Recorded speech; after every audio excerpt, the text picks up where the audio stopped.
रामदास साहू जी का, संदीप पासवान जी का, उमेश पासवान जी का, राकेश सिंह जी का, सुनील पासवान जी का, श्रीमती लवली गुप्ता जी का, श्री अजय गुप्ता जी का, यहाँ पर मौजूद श्रीमती मंजुलता जी का, अजय पासवान जी का, हरिनंदन पासवान जी का, रविंद्र पासवान जी का, नागेश्वर पासवान जी का, राम प्रसाद पासवान जी का।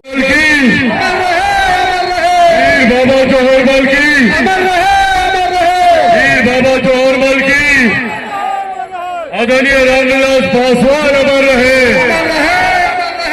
आदरणीय रामविलास पासवान अमर रहे, आदरणीय रामविलास पासवान अमर रहे।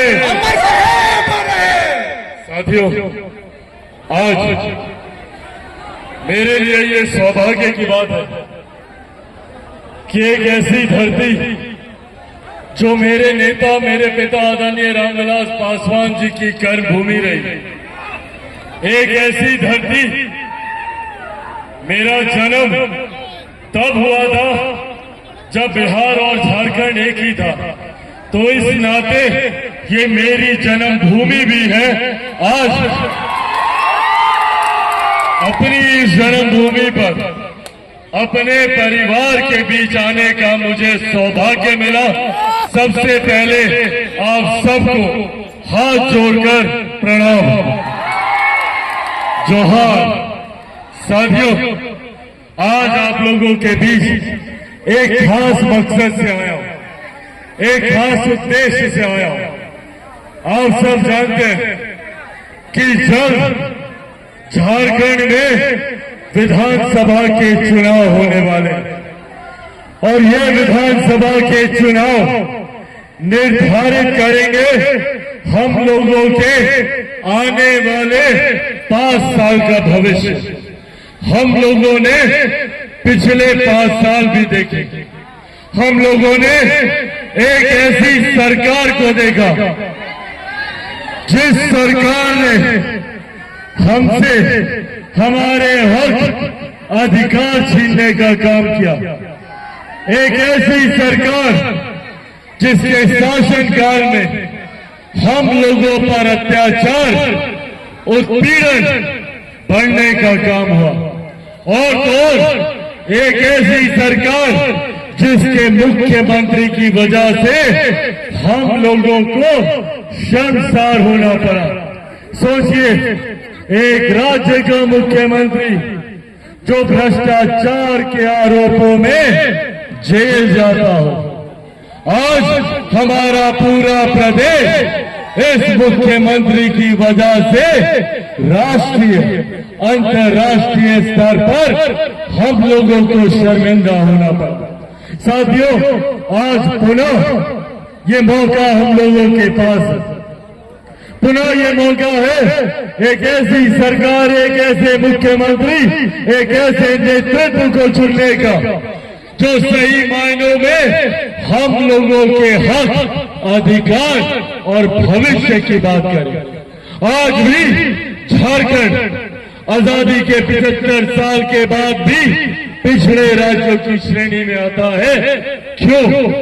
जब भारत एक साथ आजाद हुआ, भारत के तमाम प्रदेश एक साथ आजाद हुए, तो क्या कारण है कि झारखंड आज तक पिछड़ा राज्य बनकर रह गया, जबकि झारखंड में अनंत संभावनाएं हैं। यहाँ के खनिज पदार्थ से लेकर यहाँ पे जो जो सुविधाएं उपलब्ध हैं, अगर उसका सही मायनों में हम लोग इस्तेमाल करने लग जाए तो दुनिया की कोई ताकत झारखंड को विकसित राज्य बनने से नहीं रोक सकती। पर तकलीफ इस बात की है कि यहाँ की सरकार ने, यहाँ के राजनीतिक दलों ने, यहाँ के नेताओं ने हमें सिर्फ बांटने की राजनीति के लिए इस्तेमाल किया। हमें सिर्फ जात पात, धर्म, मजहब में बांट बांट कर अपना वोट बैंक बनाते गए। आज ये आह्वान मैं खास तौर पे अपने तमाम युवा साथियों से करूंगा, पहचानिए, पहचानिए अपनी ताकत को। 65% युवा झारखंड में ऐसे हैं जिनकी आयु 35 वर्ष से कम है। अगर हम युवा एकजुट हो जाए, एकत्रित हो जाए, तो हमें आगे बढ़ने से दुनिया की कोई ताकत नहीं रोक सकती है। पर जरूरी है हमें एक होने की, हमें जात से उठकर जमात की बात करनी होगी। हमें जाति में नहीं, हमें अपने युवाओं के भविष्य की चिंता करनी होगी। क्या कारण है, क्या झारखंड के युवाओं को दूसरे राज्यों में जाना पड़ता है? शिक्षा के लिए, रोजगार के लिए, स्वास्थ्य सेवाओं के लिए। क्यों हमें अपने राज्य में ये सुख सुविधाएं नहीं मिलती? क्यों हमें अपने राज्य में हमें रोजगार के अवसर नहीं मिलते? आज दूसरे राज्यों में हमारे युवा जाते हैं, वहां उन्हें अपमानित किया जाता, उन पर लाठियां चलाई जाती हैं, झारखंडी कहकर उन्हें अपमानित किया जाता है। क्यों जरूरत पड़ती है आज हमारे युवाओं को दूसरे राज्य में जाने की? क्यों हमें अच्छी शिक्षा अपने जिले में नहीं मिलती? क्यों हमें रोजगार के अवसर अपने जिले में नहीं मिलते? क्यों उद्योग, क्यों कारखाने हमारे राज्य में, हमारे जिले में नहीं लगते? क्यों? क्योंकि यहाँ की सरकारों की नीयत ही नहीं है।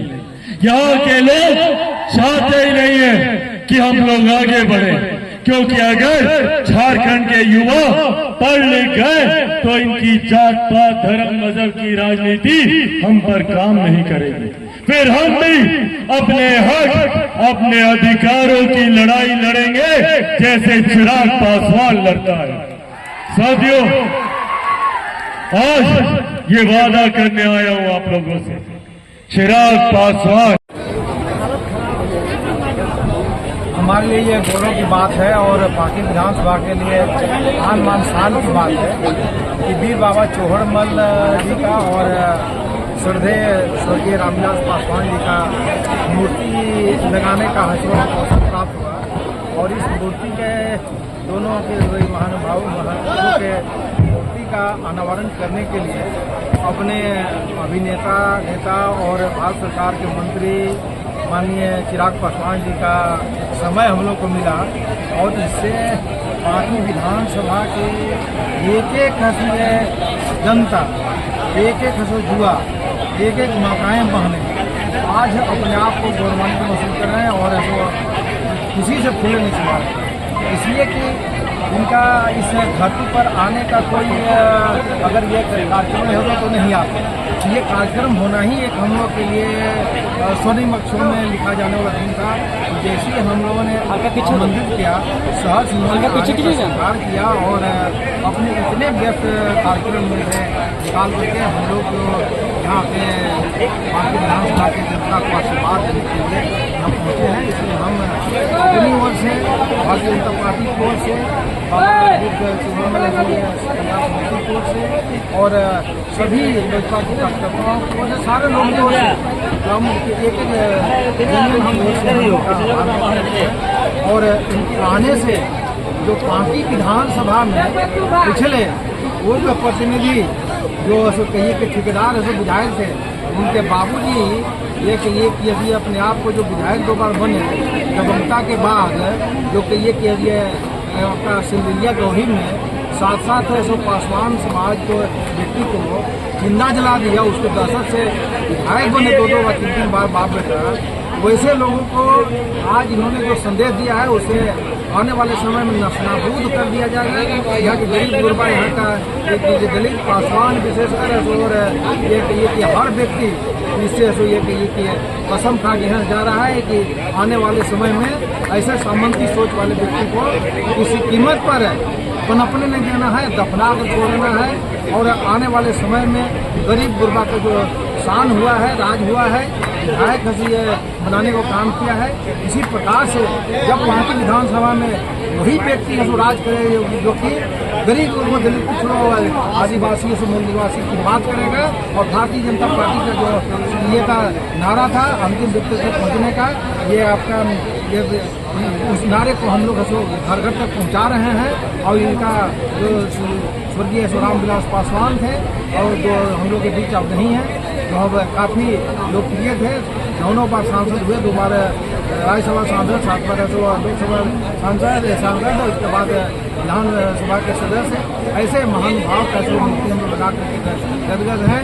और ये क्षमा प्रकाश मुखर्जी और के सपनों को हम लोग साकार करने के लिए जो उनका जो रामविलास पासवान का जो उद्देश्य है वही है कि ये क्षमा प्रकाश मुखर्जी जी का था। और ये हम लोग उनको उनके सपनों को पूरा करके हम लोग ऐसा आगे कार्य करते रहेंगे और हम लोग काफ़ी आभारी हैं। कितना मिल पाएगा आने वाले चुनाव? देखिए, इनका जो संदेश मिला है ये तो कहिए कि सामंतियों को दफन करके जा रहे हैं और दफन करने के बाद पानी हम लोग को डालना बाकी है और सामंतियों को दफना भी है। और ऐसा हम लोग ऐसे उसको किसी कीमत पर ऐसा सामंती यहाँ पर नहीं है जो ये जनप्रतिनिधि बन पाएंगे, इतना हम लोग जानते हैं। ये आज जो बवाल है, जो आज लाखों की भीड़ देख रहे हैं यहाँ पर, ये ऐसे भीड़ नहीं है। ये कहिए कि अंदर से कहिए कि ये उत्साह का भीड़ है और अंदर से खुशी का भीड़ है। इसीलिए जो है ना, जो पहले का जमाना था, जो डरवाते करते थे, वो सब खत्म हो गया है। और आज एक नारा हमको यदि अच्छी तरह से याद है तो ये स्वर्गीय रामविलास पासवान जी का, कि हम उस घर में दीपक जलाने चले हैं जहाँ सदियों से अंधेरा था। और उसे सो कहिए कि नारे को हम लोग चरितार्थ कर रहे हैं गांव-गांव में। और उसको कहिए कि हर घर में जहां अंधेरा आज सदियों से है, उसको हम लोग दीपक जलाने का काम कर रहे हैं। और उनके उपदेश को इसके आज पूरा देश है, तो पूरा प्रदेश और पूरा जिला पार्टी विधानसभा में कहिए कि एकदम उत्साहित है, वो गदगद है और दिया जला कर